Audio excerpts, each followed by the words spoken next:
plug that goes in the plug hole. Story of my life.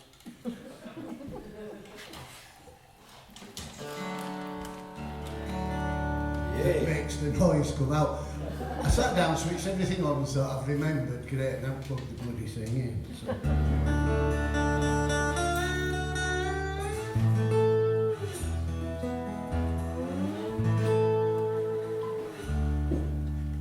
Okay, sorry about that rather unprofessional start.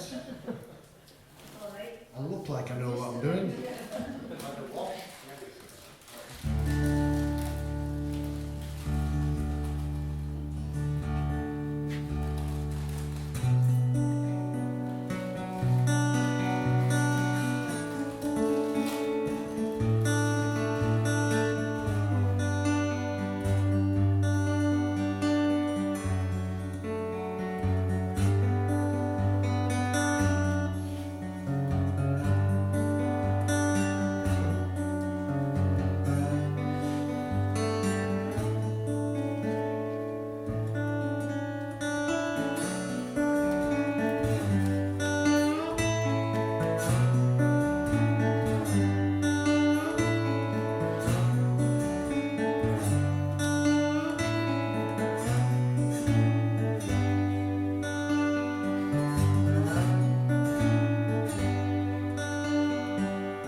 short instrumentals from the an album that I recorded just after the plague, I think, just, yeah. I sat at home during the plague, trying to think of things to do, and then I recorded that just after. If anybody wants to buy a copy, you can't, because I didn't bring any with me. I left them at home, because that's the kind of idiot I am. And I know everybody in Rome would have bought one. I just saw 4 or 5 easy. But anyway, you can't. So, hard lines. So that was, there were 2. The album's called, get this, you're going to be impressed. It's called From Absence to Presence, right? And that first piece, because it's a bit maudlin, is called Absence. And that second piece, because it's a bit jolly when I play it right, is called Presence. And one's at the beginning of the album, and one's at the end.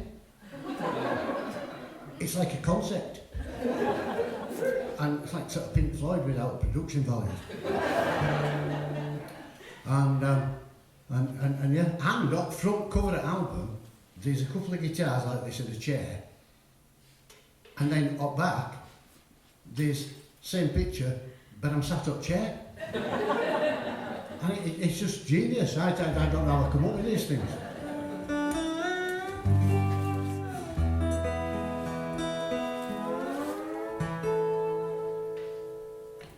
Hang on, it's out, it's out.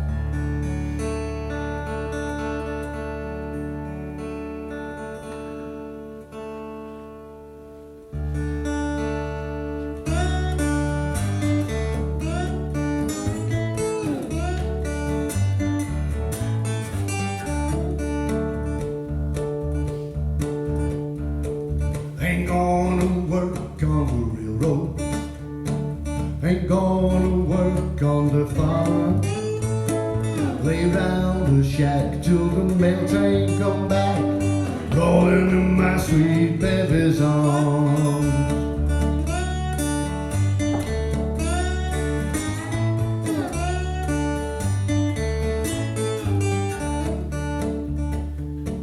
Where were you last Friday, when I was locked up in jail, out on the town with another man, and you wouldn't even post my bail, rolling in my sweet baby's arms, rolling in my sweet baby's arms, lay round the shack till the mail train come back, rolling in my sweet baby's arms.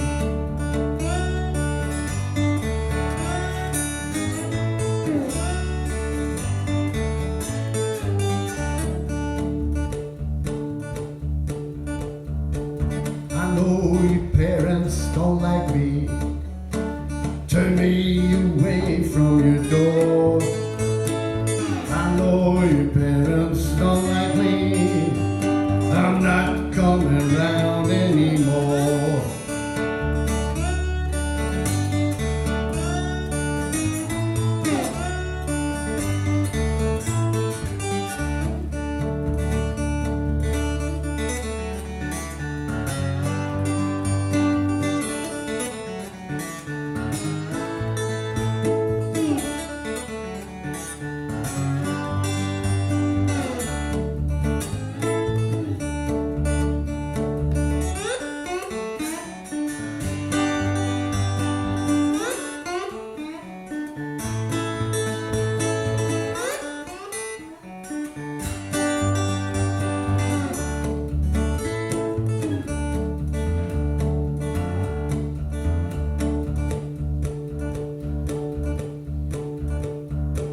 Nail my boots to the kitchen floor, gotta nail my boots to the kitchen floor, gonna nail my boots to the kitchen floor, I'm not coming round anymore, gonna nail my boots to the kitchen floor.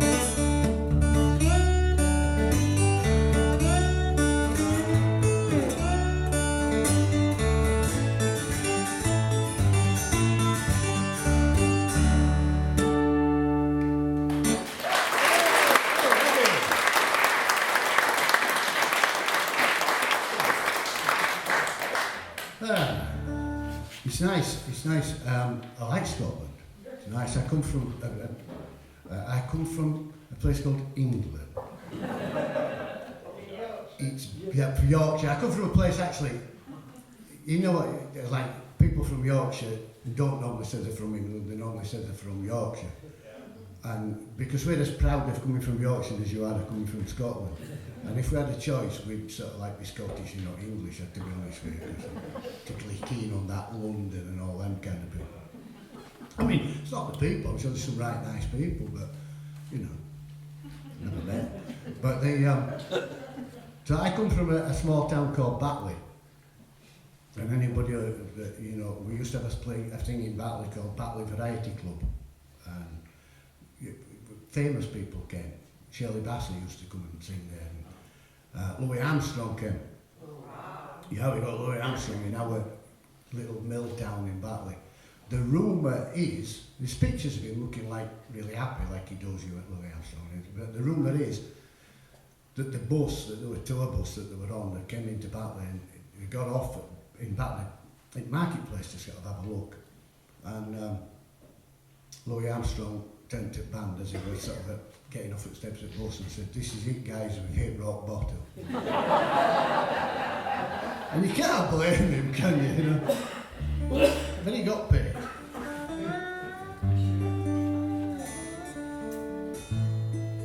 Oh, and Fox's biscuits come from Batley. That's the thing, yeah.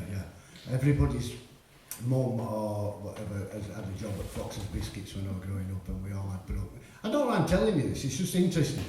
We used to have a big box of broken biscuits, and we used to eat all nice ones first, but we couldn't have another big box of broken biscuits to people eating all really shitty ones that nobody wanted, you know, Garibaldi's and all that kind of crap that nobody liked. So half a sports biscuit.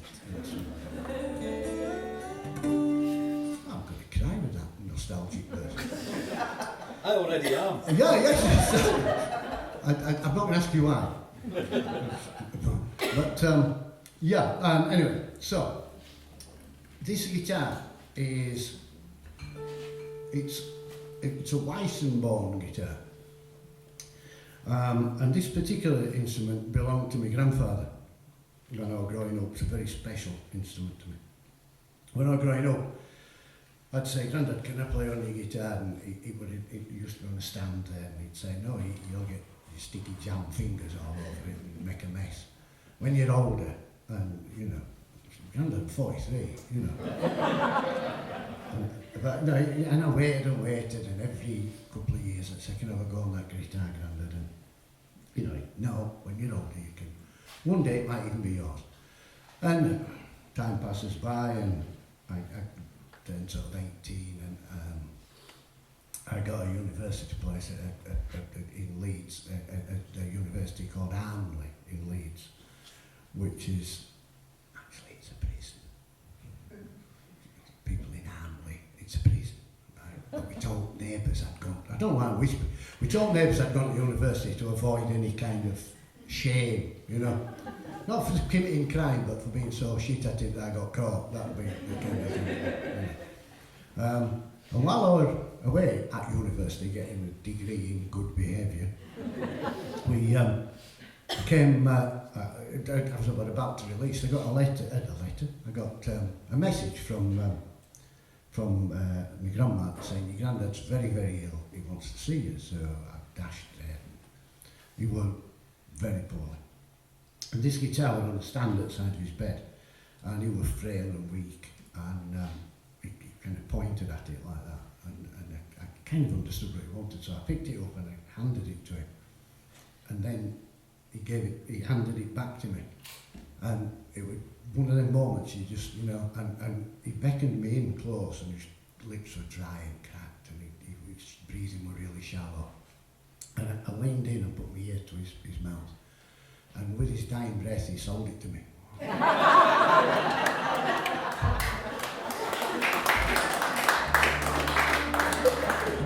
Parts of that story aren't true. I don't know what I'm going to do now. Oh yeah, this is a song by a fellow named Blind Alfred Reed. It's been recorded by lots of people, but Bruce Springsteen did a version of it in his Sega Sessions album. And Ry Cooder has done a version of it, and I got an email from Ry Cooder telling me that him and Bruce Springsteen were in a darts and dominoes match one night, and my version of this song came on jukebox, and everybody in the room stopped, and he said, Bruce and I just looked at each other and went, what the hell's this? And they both agreed that mine was the worst version they've ever heard, so. But it's distinctive.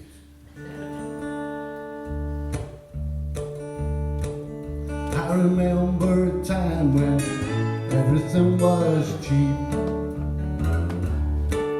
Now prices nearly put some man to sleep. When we get our grocery bill, feel like making out our will. How can a poor man stand such times and live?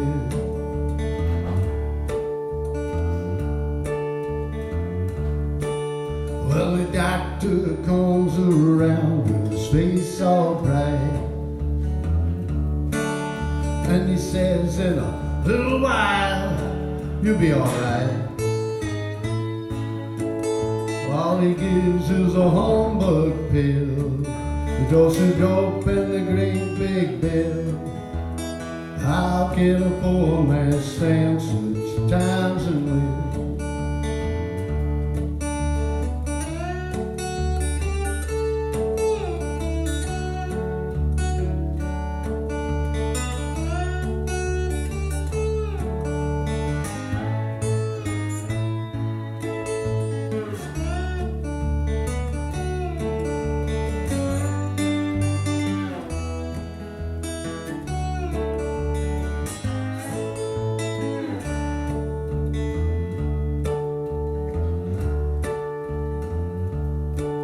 Most preachers preach for gold and not for souls, and that's what keeps us poor folks in a hole. Tax school and preach to death, we can hardly get our breath. How can a poor man stand such times and live?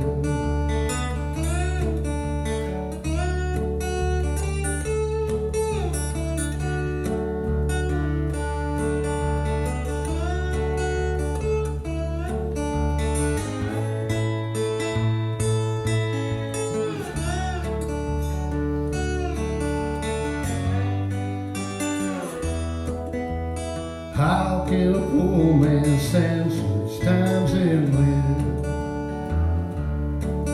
Tell me, how can a poor man stand such times and live?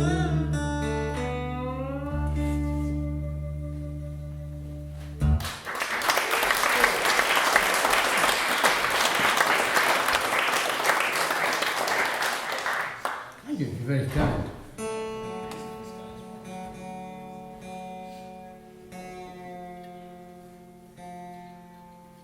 This, I'm going to just drop this down into D minor, which is the most miserable key you can think of.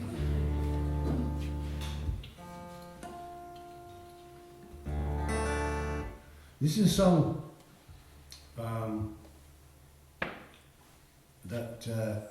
called See That My Grave Is Kept Clean. Loads of people have done this. It's a Blind Lemon Jefferson song. B.B. King did it. Lou Reed's done it, loads of people have done it. Bob Dylan, he's done it. And I got an email of Bob Dylan when he heard my version. And he said, because he mumbles in emails as well. It's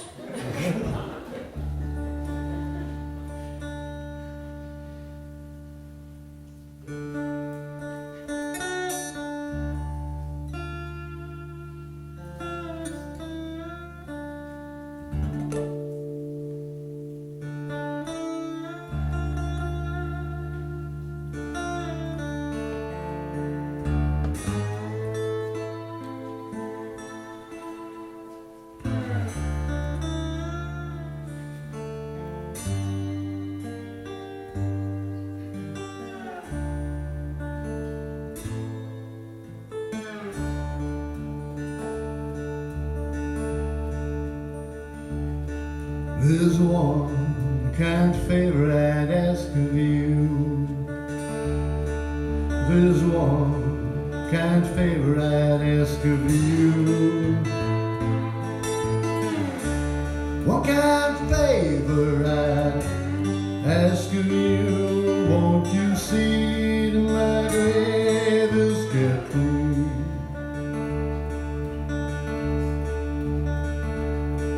There's two white horses following me. There's two white horses following me.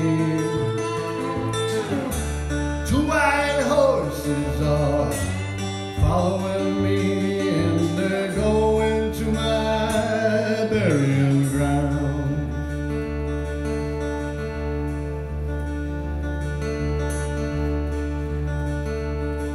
It's a lonely lane, got no end. It's a lonely lane, got no end. Lonely lane, there's got no end. A lonely man dies without a friend.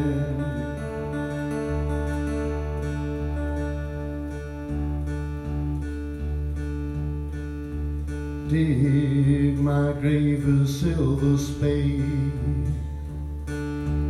Dig my grave with a silver spade.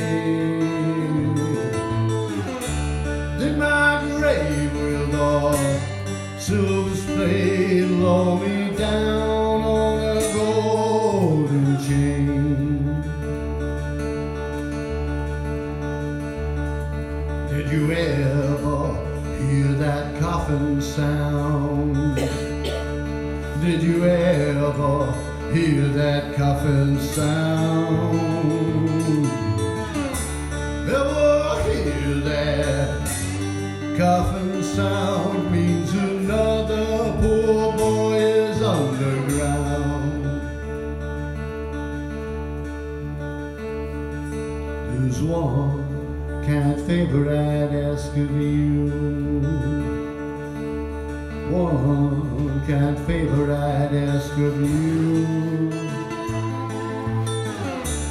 One kind favor I'd ask of you. Won't you see that my grave is kept clean?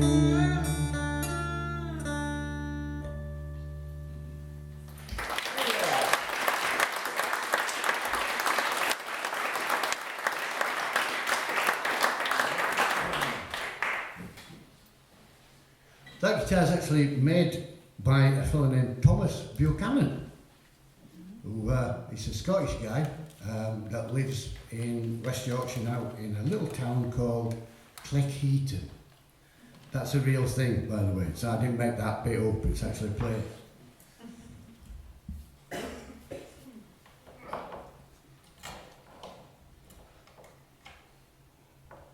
doing technical stuff, not being seen.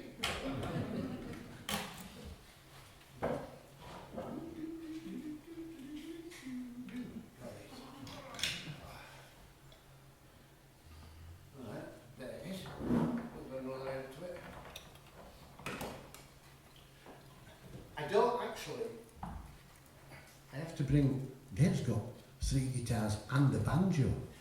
Oh my God. Don't tell them about the banjo. Oh, sorry. They can see the bloody thing. It's not hidden, is it? It was meant to be. It should be.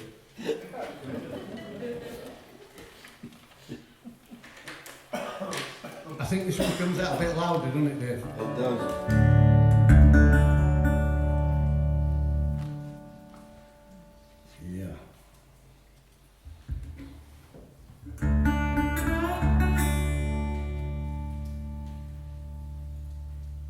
If I don't bring them all with me, my wife starts, that's a 9, isn't it? Oh, well, I found a way to annoy people. Well, another way to annoy people. This is when you go to gigs, sometimes you shine it on somebody, the couple sat together. And they look right squeamish, And you realise, oh no, it's bouncing. I wasn't going to say it, you big fella. I wasn't going to say that. Bouncing off my head, he says. I'm not that daft. Yeah, sometimes you can shine it on a couple and you can immediately tell that they're married but not to each other, you know.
Somebody's day won't miss me, honey.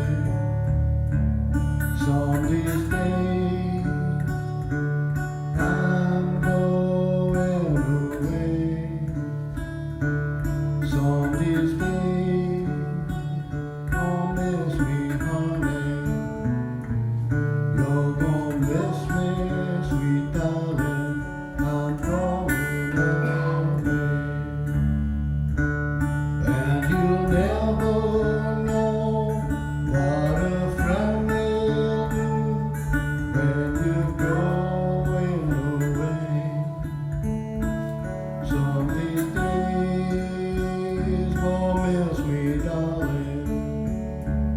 You're gonna miss me, sweet darling. I'm going away.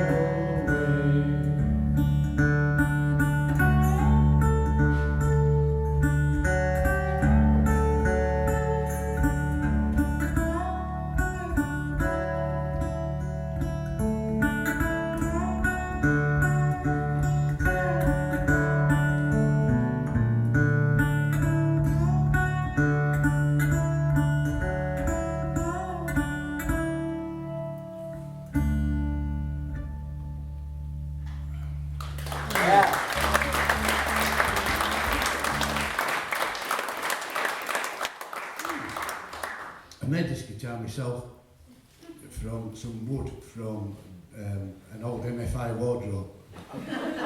People of a certain age will remember MFI wardrobes were a bit flimsy, they weren't great. And I thought, I might as well just leave my clothes in a pile on the floor.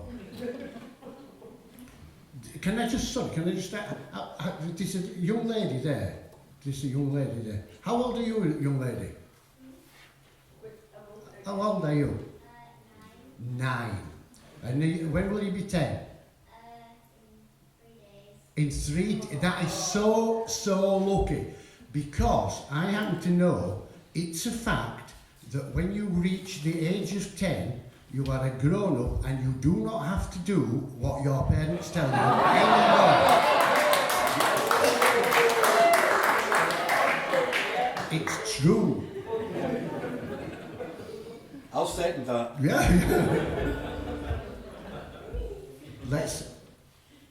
What's your name? Lila. Violet. Isla, sorry, I'm... Violet! All right, look. Sorry, Violet. I'm a bit daft. Happy birthday. Did you get anything nice so far for your birthday? Have you opened a couple of presents already? What's that? Is it a necklace in the shape of a guitar? with your name on it. Yeah. And who gave you that? Isn't he a very nice man? He don't look like a very nice man. In fact, he looks exactly like the strange man that you're never supposed to speak to. But it turns out he is a very nice man, isn't he? Happy birthday in 3 days. And just remember, you're a grown up, you can do whatever you want. Anyway, now of course, havoc in there now. Yeah, so I built this myself. The neck I didn't build because it's difficult. I got a luthier to build the neck for me. And I had, at home in my garage in a drawer, I had a wooden leg from my first ever girlfriend. We'd gone to see Moby Dick, and she said to me, she says, I want one of them whalebone legs. And I said, Peggy, I'll get you one. And yeah, it's not funny, really. Is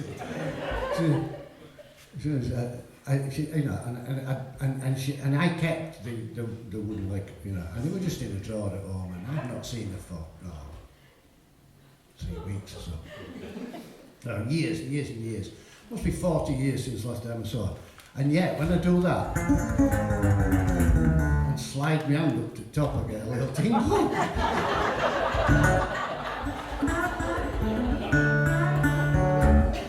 And then this bit, obviously made out of wood. This bit, when I grew up, I used to live with my grandma and granddad, and in the bedroom, they had a bucket. I don't know what it was for. And it's one up, one down that I lived in, there was a bucket in the bedroom. And years later, this bucket, it came into my possession, and the bottom had dropped out of it, and I thought, it'll just be perfect. I mean, I've no idea what that bucket will used for, but it really tastes, really weird, tangy tasting metal. It's really strange. I've forgotten what we're going to do now. Oh yeah. This is a song that I've played on and off for a few years, and I'm not going to lie to you, like, I haven't come here to lie to you, honest.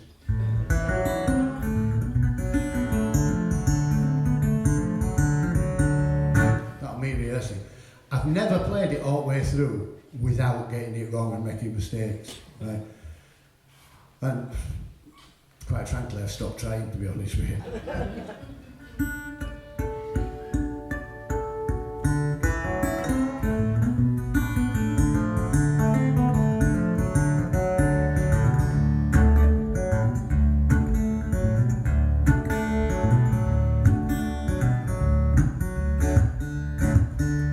All my life I've been a traveling man. All my life I've been a traveling man. Moving along and doing the best that I can.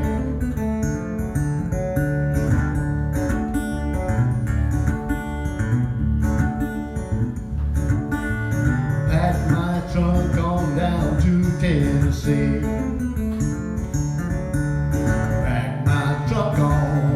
Tennessee. Hard to tell about a man like me.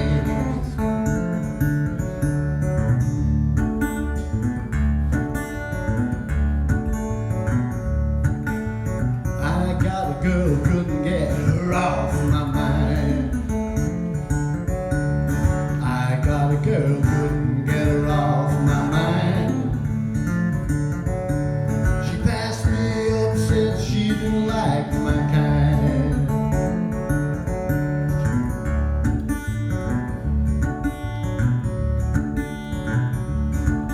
She's got a police dog spoiling for a fight.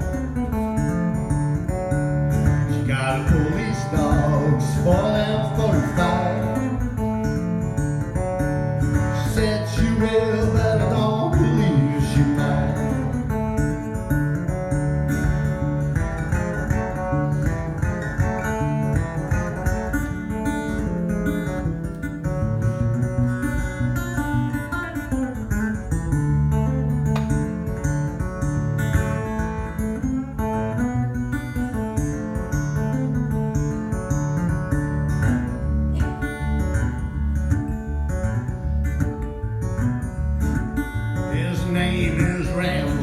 when he gets the chance.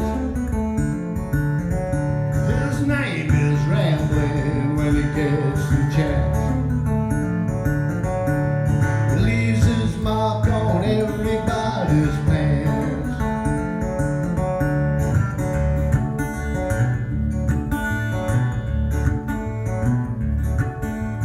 Guess I'll travel, guess I'll let her be. Well, guess I'll travel, guess I'll let her be. Before she sets that police dog on me.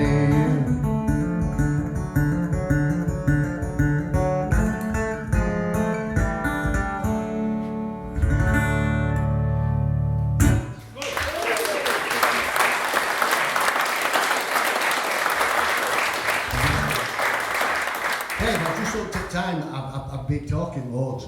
What we talking here? Oh, time for another couple. There's a couple of songs or stories. Both! Both!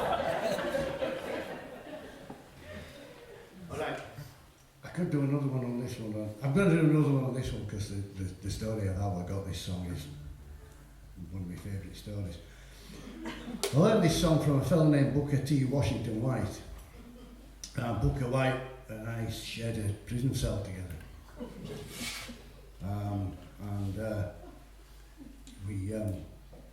We got on quite well, and it's an interesting thing. He used to play this song sometimes, and I'd sit and listen. And I said to him one day, I said, Booker, I said, I'd love to be able to play that song. Will you show me how to do it? And he says, well, yeah, show you how to do it, yeah, of course I will. Not a problem, which is fine. And then, but you've got to do something for me, you know. That's prison, it's how it works. I mean, I'm looking out there, and clearly some of it's been prison, I can tell by looking at the characters I'm dealing with. But I want to keep it. But it's, you know, and so he said, you know, you've got to do something for me. It's not a problem, it seems reasonable. It's not unreasonable at all. What do you want me to do? He says, I want you to look after the soap. I nodded, and I'm thinking, I'm not sure what we would. You know, you've no bedside cabinet. We haven't got a bathroom cabinet. I don't know where we put this soap. And eventually it dawns on you, because soaps are, you know, people will steal your soap in prison. And there's only one real place you can put it. And to keep it away from almost everybody else. And I say, I'm saying soap, and you're imagining, because this happens, modern days, people are imagining Dove with 1 quart moisturiser. And that nice elliptical shape with round edges. Not a chance. This is a block of carbolic soap with grit in it. Right, and I had to hide this carbolic soap. Right. And over a period of 9 months, it's hard sort of really to tell whether that soap got smaller or I just got more accommodating, because it did get easier.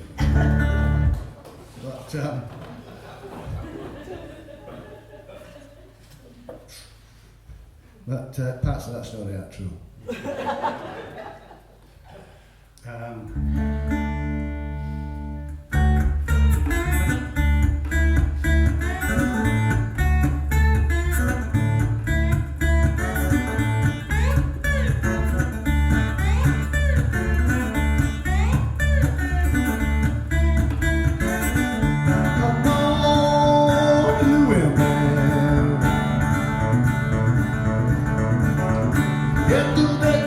Swing.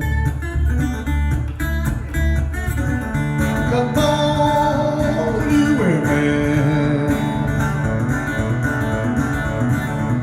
Yeah, do that jitterbug swing. Come on and do that, child. Come on and do that thing.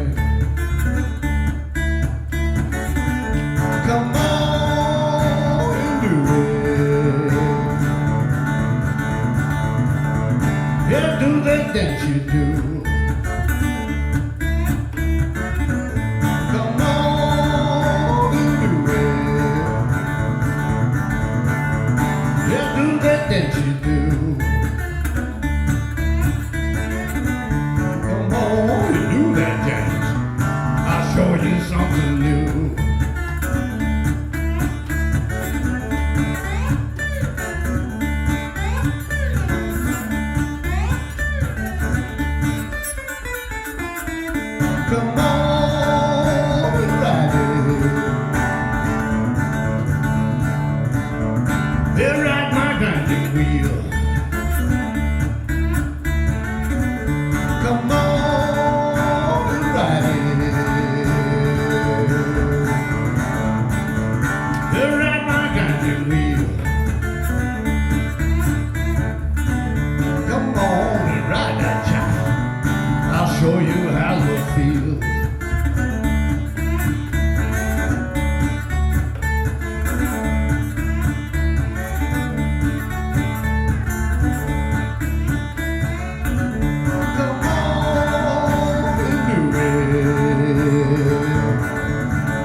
show you something new.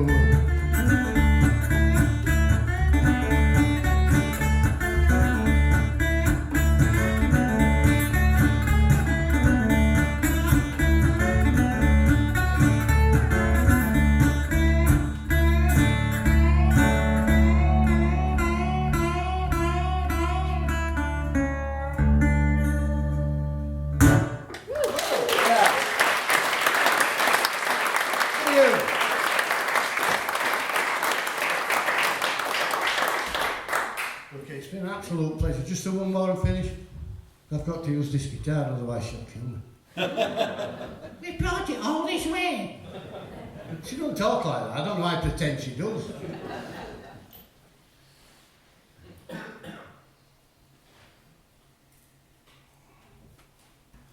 Recently I've come to the conclusion that...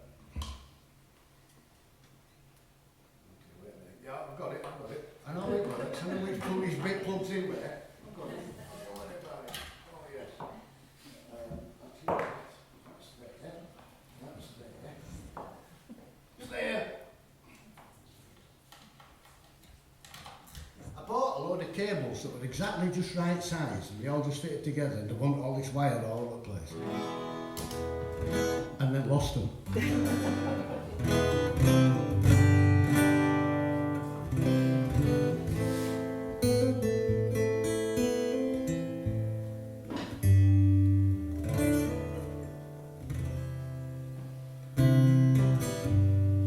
Right, I've got two choices here. I can do it.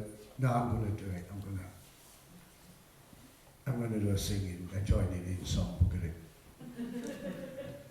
Right, I've gotten this far into a set, not mention the fact that 9 years ago, in fact 9 years ago tomorrow, I had a double heart bypass. Oh, I tell you, I went at death's door, mate. I went at death's door, and I saw the Grim Reaper coming towards me, and defiantly told him, I said, "You'll never take me alive like that." That confused the bugger. And then, just about 18 months, he'd had a stroke. Now, I know that heart attacks aren't funny and strokes aren't funny. Don't take it piss out of people that's had heart attacks and strokes. But mine were. Right? My heart attack were a bout of mild discomfort, right, that turned out to be a heart attack, 3 weeks in hospital and a bypass, which was a bit of a shock to me, to be honest with you. And my stroke, one side of my face didn't go on, set on fire or any of that like on advert. I had pins and needles in this hand, right? And if it hadn't been for my spirit guide, well, she's my wife, but she feels like my spirit guide. If it hadn't been for my wife, both cases I'd have just carried on and said, I'm all right, and I'd have just been in a right mess. I don't know why I'm telling you this, interesting. But it's just I never actually get through a gig without telling people that I've had a heart attack, otherwise, people won't know, and it's... and I was really brave when I had my operation, I didn't cry or anything, and I'm really proud of myself.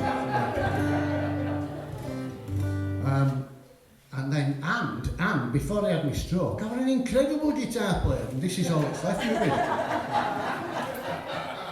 That one worked. I like that. While I was having it, I was thinking, oh, this is going to work well for me as this one. Right, okay, so, I'm sorry, I'm going on, aren't I? There were, I used to work in a shoe shop in a little town near Bradford, a little town called Keighley. I worked in a shoe shop with a fella named Muddy Waters.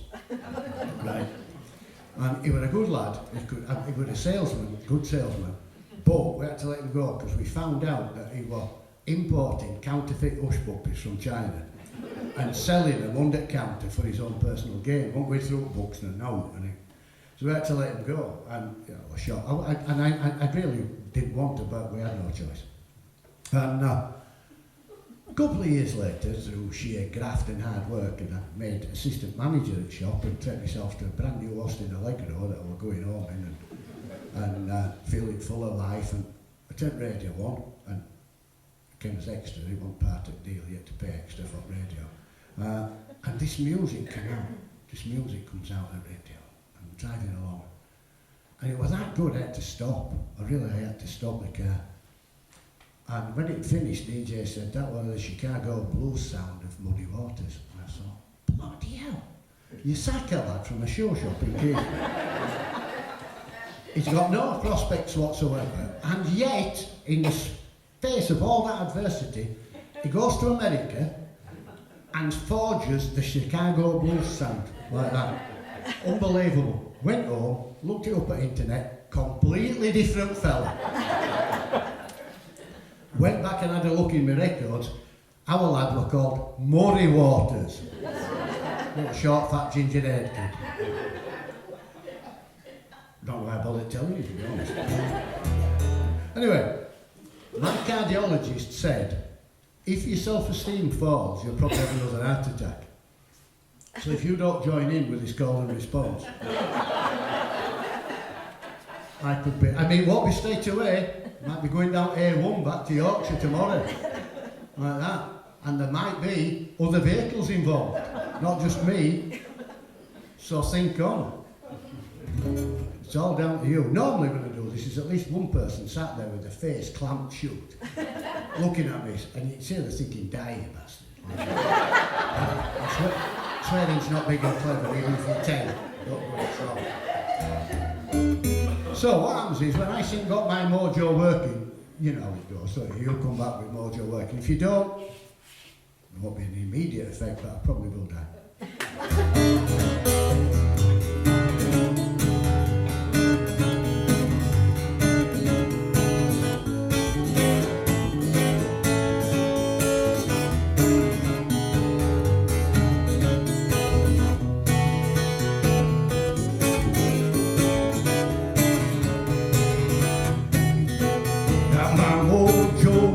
But just don't work on you.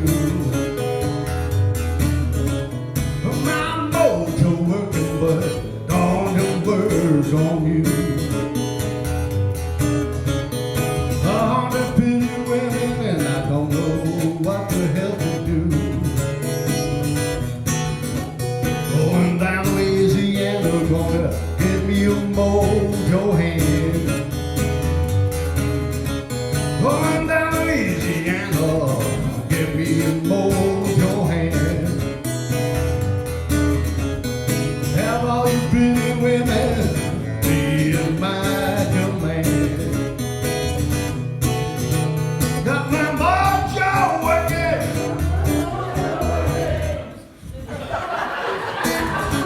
Got my mojo working.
Go for one big finish and I'll go to bed without taking me static tonight. That's how good I'm feeling about it. Got my mojo working. Mojo working. Mojo working. Mojo working. Got my mojo working. Mojo working. Mojo working. Got my mojo working. Don't seem to work on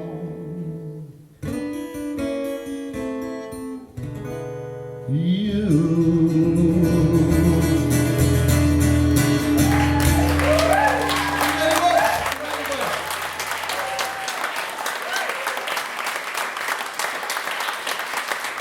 Thank you. Thanks to Dave and Margaret for looking after us this week.